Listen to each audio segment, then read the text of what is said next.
I can pinpoint when I talk to people, like ask them if they had surgery, what happened after that, and always after that, or if they've been on antibiotics for something, if they had their tooth pulled or anything, right?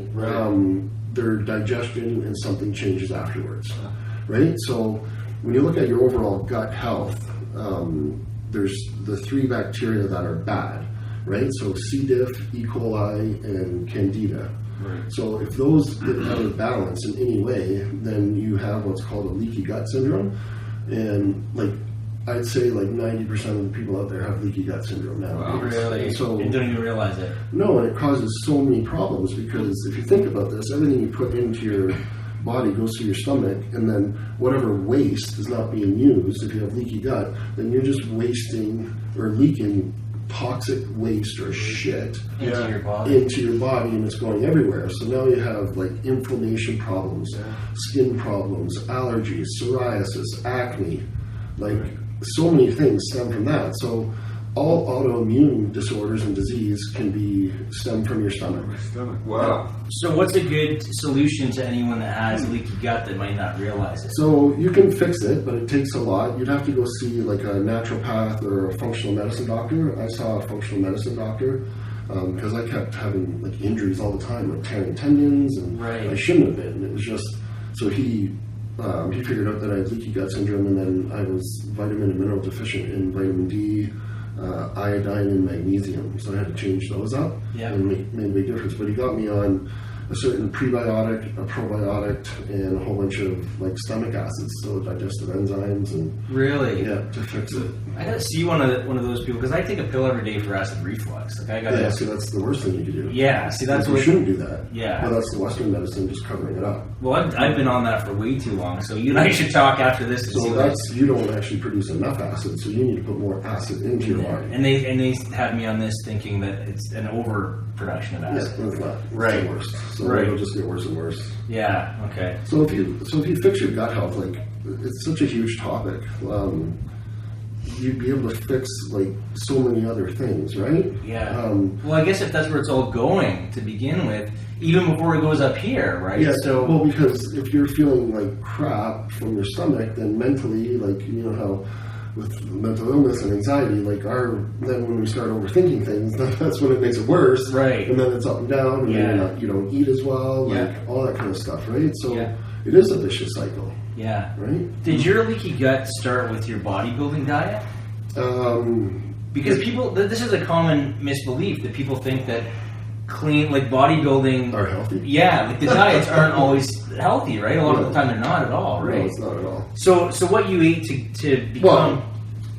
what we're eating when we're dieting for a show is technically healthy because it's protein, vegetables, and good carbohydrates. When are you not eating that? Like when is that off? Usually every other time, off season, or like right after the show, right? And then people balloon up, and you know they're eating often, but they're also eating a lot of like bad foods as well, right? Right. So part of that, yes, would have come from the amount of meats I was eating, right? So it would set my stomach up or my body to be more acidic than alkalic. Right. But a lot of that changes from like medication drugs. The antibiotics is huge, right? And then even other things, like for myself, like my addiction was opiates, so I was taking a lot of pills. Yeah. So whatever pills, if you're on other things, the more you take, that changes your stomach biofilm, as it's called, and so that'll set it off too.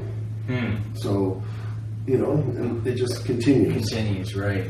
So basically, when it comes to putting anything in your body, if it's a narcotic, whether it's prescribed or not, it's probably going to fuck with your stomach in some way or another. Whereas if you're doing it a natural way through eating properly and eating healthy, you can correct a lot of things from the get-go. Yeah, you can. Okay. And it's getting worse too because like they've now traced it back to like with our immune systems and the antibiotics that we have in our system all comes from our mother, right?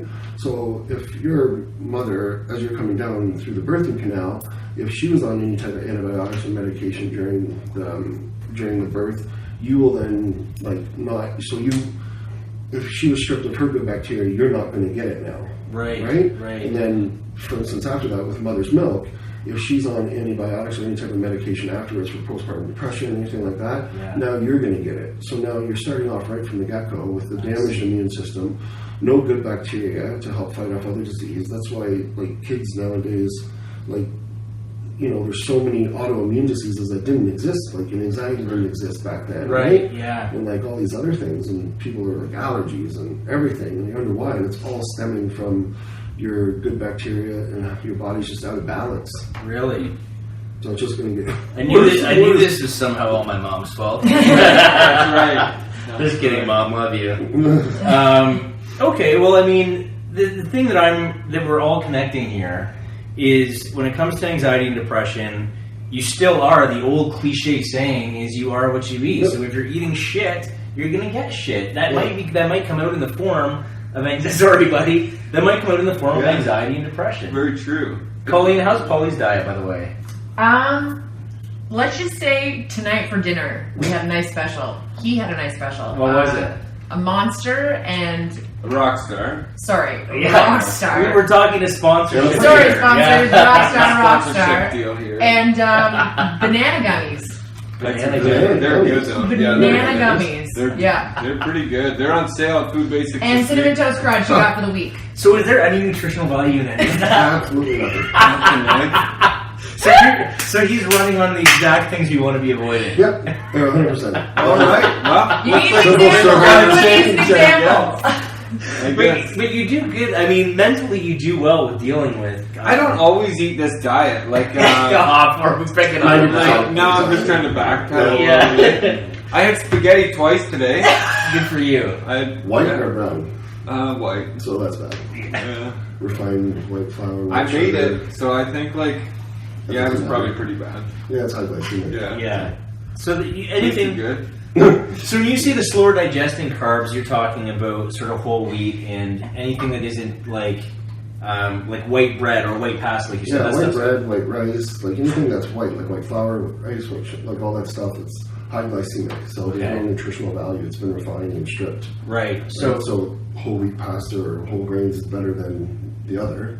Do you want to get most of your carbs from vegetables? Like the paleo solution or the paleo diet is really kind of what we're meant to eat as like humans. Okay. The caveman diet. Yeah. Because it's so everything that runs, swims, flies on the earth, so all your meats and stuff, and then anything that's grown from the earth. So your vegetables, sweet potatoes, all that kind of stuff, fruits, nuts, seeds, legs. I'm thinking about my one friend that swore by that diet, and I always made fun of him, and he's fucking right. But anyway, I always say that's birdseed, Whenever I eat that food, he'll I'm like, is that your birdseed? It's a birdseed bar that you're eating because I just can't eat the the almonds and stuff shoved in a bar. I just can't eat that. Fruits and nuts. It's just I love gummies. I love So it. you probably have a major overgrown of yeast candida, so it's causing you to eat more and more. I have that, and I eat sugar every day. Yeah, I couldn't stop. Yeah. So you're addicted to sugar, you think? Yep. Really? I bet I'm addicted 100%. to sugar right now. Yeah, I think Because I couldn't a stop. lot Like of every people day, are. I'm just like, okay, tomorrow I'm not going to have any wine gums or jujubes or Wine gums are or pretty whatever, good, right? Yeah. Never, and always end up having bags. Wow. So it's a powerful addiction. Huge. Yeah. It's probably just as powerful as opiates or just as you would know. It is. You can't. It's everywhere. Yeah, it's right? everywhere, right? And they don't shut down. If Like I your would body's say, chemically craving it, you're going to go eat it. yeah. Right? And it's not like it's like people aren't saying, "Oh, look at the junkie eating the Swedish berries." No, not You know at what all. I mean? Yeah. But it's the worst. It's a terrible addiction, yeah, right? It really that's is. going around. I'm gonna go home and have a really healthy meal. I don't know what it's gonna be, but I'm seriously gonna go home and eat something healthy. Steak and potatoes and broccoli. This is interesting I'll try that. too. So when it comes to anxiety, caffeine mimics the effects of adrenaline in our bodies. Yeah. Which is really interesting because, as we talked about before, adrenaline is what gives us that fight or flight response that scares a lot of people going through anxiety issues. So if caffeine's mimicking that, and you start your day out with coffee, and then you have another coffee, it's going to creep up on you. And then a before you monster, know. and then everything And then a else. monster, yeah, exactly. And some people are going through the day with 1,200, 1,500, 1,800 milligrams of coffee a day, or caffeine a day. And what's excessive for a caffeine a day? A large, Like 250 Yeah, probably like 300 is high. is high. Yep. And most people are doing There's a about cup of 5 coffee. times that. Or more, yeah. Yeah. So a cup of coffee is like 150, depending on where you go, which one, Yeah. in size. Yeah, a tea is like 50 to 75. Right. Monsters are like 300, 400.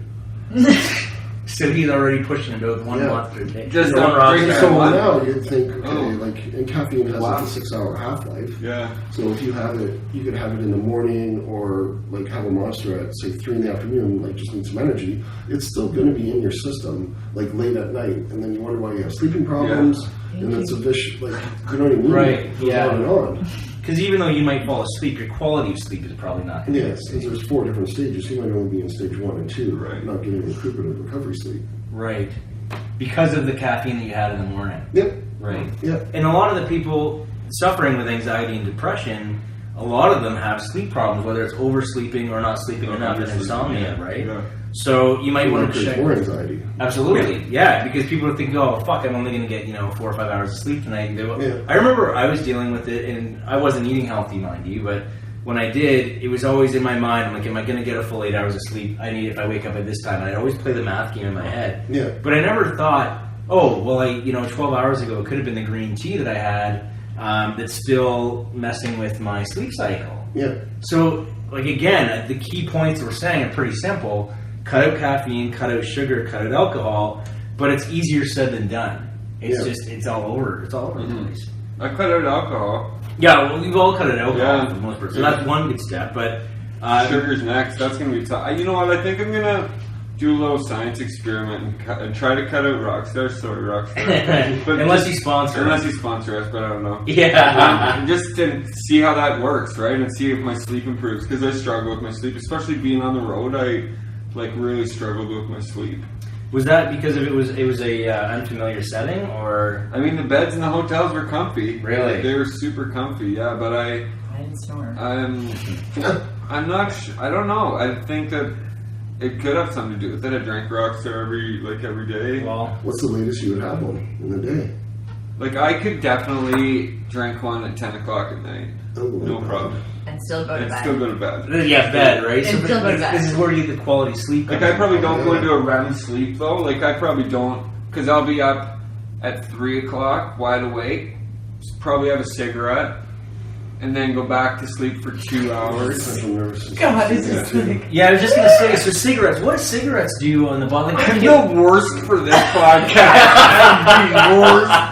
I'm the worst. well, for buddy, this you're doing great everywhere else. Yeah. At least you only have one area that needs focus, right? And it needs a lot of focus. It does. We're all gonna have weak points. Yeah. I mean, that's the joy of being different, right? Yeah. But at least we're talking about it. It's the diet's like it's so hard to like tackle for people and in general, but it's like the easiest one is right there, right? Yeah. And like And we have you said, control over it. food is a medicine, like and like our bodies are a gift, and yet we choose to just put shit and garbage and abuse the crap out of them. Yeah. Right?